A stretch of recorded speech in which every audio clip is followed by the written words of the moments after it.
Hello everyone, आज है 11 अगस्त और आज इस वीडियो में हम बात करने जा रहे हैं संवर्धनम मदरसन इंटरनेशनल के बारे में। देखिए, कल इस कंपनी के नतीजे आ गए थे और नतीजे के बाद आज इसने मूव दिखाया है। देखो, बाजार अगर हम देखें, निफ्टी अगर हम देखें तो थोड़े से नेगेटिव में है, लेकिन फिर भी देखा जाए तो संवर्धनम मदरसन में कह लो कि आज तेज़ी देखने को मिल रही है। बातचीत करेंगे जो इनके नतीजे आए हैं, साथ ही साथ जो मैनेजमेंट की कमेंट्री है उसके बारे में भी हम यहाँ पर बात करेंगे। लेकिन उससे पहले अगर आपने अभी तक चैनल को सब्सक्राइब नहीं किया है तो प्लीज़ अभी इसे सब्सक्राइब कर लीजिए, क्योंकि आगे भी बहुत सारे वीडियोस हैं जो आपको काफ़ी ज़्यादा हेल्प करेंगे। तो शेयर अभी ट्रेड करा है 98 रुपीज़ पे। 2.5% की तेज़ी इसने दिखाई ज़रूर है आज, और पिछले एक महीने में देखोगे तो लगातार ये भाग रहा था। 92 से 100 पर गया था ये, बाद में करेक्शन बना ज़रूर, लेकिन फिर से तेज़ी दिखा रहा है, ये अच्छी बात है। यहाँ पर पिछले एक साल की अगर हम बात कर ले तो 18% का ग्रोथ है। और देखो ग्राफ, देखो पहले डिक्लाइन था, बहुत बड़ी तेज़ी आई, फिर बहुत बड़ा डिक्लाइन आया, फिर बहुत बड़ी रफ्तार पकड़ी है और अभी भी डिक्लाइन नहीं आया है। अगर हम बात करें तो 62 रुपीज़ से लगातार भाग के 100 पे गया है और ज़्यादा बड़ा करेक्शन इस बीच बना भी नहीं। और शायद अगर आने वाले दौर में बनता है तो खरीदारी के ही वो मौके बनेंगे। यहाँ पर देखो, ये कंपनी ऐसी है ना कि यहाँ पर जो पैसा बनेगा वो डिविडेंड से नहीं बनेगा, वो बनेगा बोनसेस से, ठीक है, और ना ही शेयर प्राइस। क्योंकि देखो, अगर मान लीजिए कि यहाँ से शेयर 120 150 का हो गया ना, ये बोनस अनाउंस कर देंगे और वापस से प्राइस एडजस्ट हो जाएगा। तो मल्टीप्लाई शेयर इसी तरीके से होते रहे हैं, कई बार इन्होंने बोनस अनाउंस किया है, जिसके चलते आज ये इस प्राइस पर है। अगर बोनस अनाउंस करा होता इसने एक बार भी, तो शायद इसकी भी जो कीमत है वो लाखों में होती। तो देखा जाए तो संवर्धनम मदरसन की अगर हम बात करें तो डेफिनेटली कंपनी ऑटो एंसिलरी वाले सेक्टर की कंपनी है और काफ़ी दमदार कंपनी है, कोई ख़राब कंपनी है, काफ़ी दमदार कंपनी है। बड़े बड़े क्लाइंट्स हैं इनके, इंडिया के बाहर के बड़े क्लाइंट्स हैं, इंडिया में भी बहुत बड़े बड़े क्लाइंट्स हैं। इंडिया के बाहर अगर आप देखो तो भैया मर्सिडीज से लेकर BMW से लेकर फॉक्सवैगन तक इनके बड़े क्लाइंट है। इतना ही नहीं, इंडिया में भी टाटा से लेकर मारुति तक बड़े क्लाइंट्स हैं इनके, और ये उनको भैया ऑटो पार्ट सप्लाई करती है। और आगे भी कंपनी जो है वो इसी तरीके से बड़े बड़े काम करती रहेगी। देखो, गाड़ी चले, पेट्रोल से चले, डीजल से चले, इलेक्ट्रिक से चले, किसी से भी चले, पार्ट्स भैया ये कंपनी बनाती है, ठीक है। और इनका फ़ायदा है ही, इनकी बस ये है कि इनके क्लाइंट्स की गाड़ियाँ बिकती रहनी चाहिए। और कंपनी के बारे में अगर बात करी जाए सबसे पहले तो संवर्धनम मदरसन के ऊपर चलिए हम लौटते हैं।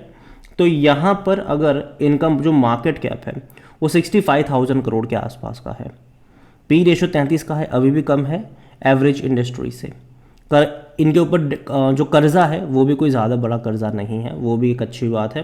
हालांकि करंट असेट्स इनके कम है, इनकी करंट लाइबिलिटी से, ये एक नेगेटिव चीज़ है। और डिविडेंड की बात करें तो थोड़ा बहुत पे करता ज़रूर है, इस साल 65 पैसे का पे करने वाला है। उन सबको मिलेगा जिनके पास 11 अगस्त से पहले शेयर होंगे। और यहाँ पर अगर आप देखोगे, मतलब आज अगर आप खरीदते हो तो आज तक आप डिविडेंड के लिए एलिजिबल होते हो, ठीक है। फिर जब मंडे को खरीदारी करोगे तब नहीं मिलेगा आपको 65 पैसे का डिविडेंड।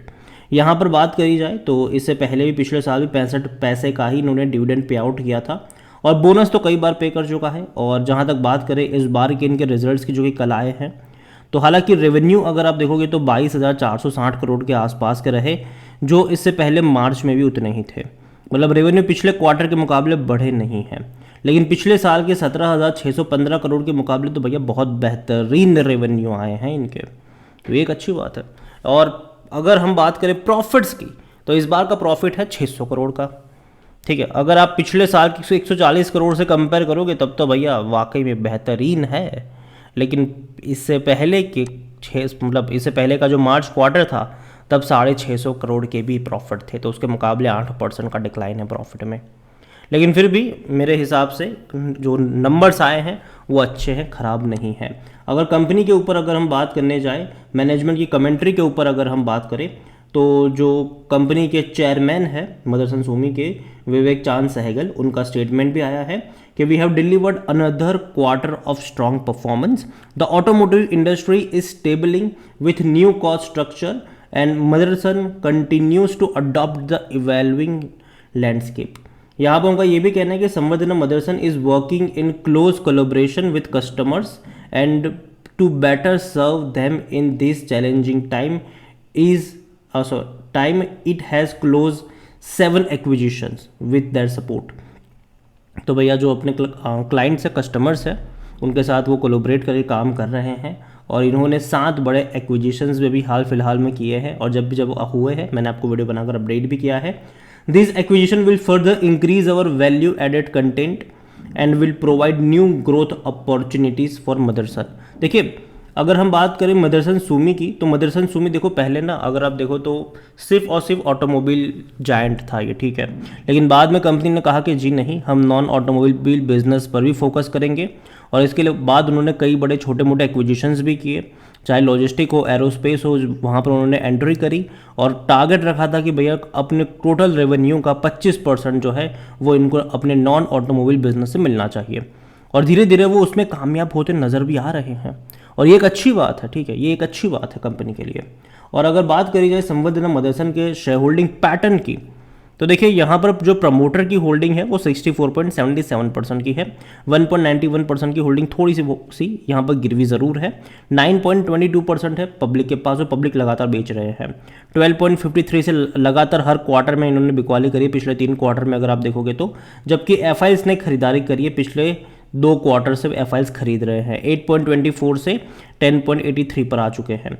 और सबसे बड़ी बात यह है कि म्यूचुअल फंड्स यहाँ पर बड़े दाव खेल रहा है, 7.81 से, इवन पिछले 4 क्वार्टर से कह लो 7.71 से हर क्वार्टर में म्यूचुअल फंड ने खरीदा है और 12% पर आ चुके हैं। तो ये बहुत बड़ी बात है कि पब्लिक बेच रहा है लेकिन म्यूचुअल फंड्स यहाँ पर बड़ी खरीदारी कर रहे हैं, और एफआईएस भी खरीदारी कर रहा है यहाँ पर। देखो कंपनी अच्छी है, ख़राब नहीं है, नज़र होनी चाहिए इस कंपनी के ऊपर, और मैं कहूँगा कि नज़रिया जो है वो लॉन्ग टर्म का होना चाहिए। बाय ऑन डिप्स की जो स्ट्रेटजी है वो यहाँ पर अप्लाई करी जा सकती है, और जैसे कि मैंने कहा कि देखो भैया फ्यूचर किसी का भी हो, पेट्रोल से चलने का हो, डीजल से हो, हाइड्रोजन से हो, किसी का भी हो, इस कंपनी को कोई दिक्कत नहीं आने वाली है, ठीक है। लेकिन हाँ, बीच बीच में ये देखना रहेगा कि कब सस्ता है कब महंगा है। अभी मैं कहूँगा कि है तो रखे रह सकते हो, कोई दिक्कत की बात नहीं है ना, जो इनके नंबर्स आए वो भी अच्छे हैं, लेकिन बीच में देखो जैसे कि ग्राफ हम देखते हैं कि बहुत बड़ी रफ्तार पकड़ ली है, 62 से भैया 100 तक पहुँच चुका है गिरावट के बिना। तो अगर बीच में थोड़ा बहुत करेक्शन बनता है तो वो एक हेल्दी करेक्शन होगा, वो खरीदारी के मौके वाला करेक्शन होगा। तो यही कहूँगा, नज़र रखिए इस कंपनी के ऊपर, और परफॉर्म तो अच्छा किया है। इसके अलावा एनालिसिस के लिए जिस पोर्टल का मैं इस्तेमाल कर रहा हूँ, ट्रेड ब्रेन्स, अगर आप भी इसको यूज़ करना चाहते हैं तो लिंक मैं आपको डिस्क्रिप्शन में दे दूंगा, और अगर आप मेरा कूपन कोड HSA20 का इस्तेमाल करोगे तो आपको 20% का डिस्काउंट भी मिल जाएगा। कई सारे बेहतरीन फीचर्स है यहाँ पर, जिनमें से एक है कि जो बड़े बड़े इन्वेस्टर्स है वो क्या खरीदते हैं, उनका पूरा पोर्टफोलियो आपको यहाँ पर मिल जाएगा, पूरा पोर्टफोलियो, वो भी क्वार्टर ऑन क्वार्टर अपडेट के साथ। इतना ही नहीं, आपके पास स्टॉक कंपैरिजन का भी ऑप्शन यहाँ पर रहता है कि बस सेक्टर वाइज आप कंपेयर कर सकते हो कि आईटी स्टॉक्स में या फिर पावर सेक्टर में या फिर फार्मा सेक्टर में कौन सी कंपनी आपके हिसाब से सही, मतलब यहाँ अल्गो के हिसाब से सही है, बेस्ट है। तो देर किस बात की है, लिंक डिस्क्रिप्शन में है, कूपन कोड का फायदा उठाना भूलिएगा मत। वीडियो को यहीं पे एंड करूंगा, पसंद आया हो तो लाइक करें, शेयर करें, चैनल वगैरह पहले बार है तो प्लीज़ सब्सक्राइब करें। और संवर्धना मदरसन इंटरनेशनल लिमिटेड के बारे में क्या सोचते हैं वो भी आप मुझे कमेंट में लिख के बता सकते हैं। और आज देखा जाए तो इसी की एक कंपनी है मदरसन सुमी वायरिंग, यहाँ पर गिरावट देखने को मिल रही है, और अगर आप चाहते हैं कि मैं इसके ऊपर भी एक डिटेल वीडियो बनाऊँ तो कमेंट में इसका भी नाम लिखिएगा। Thank you.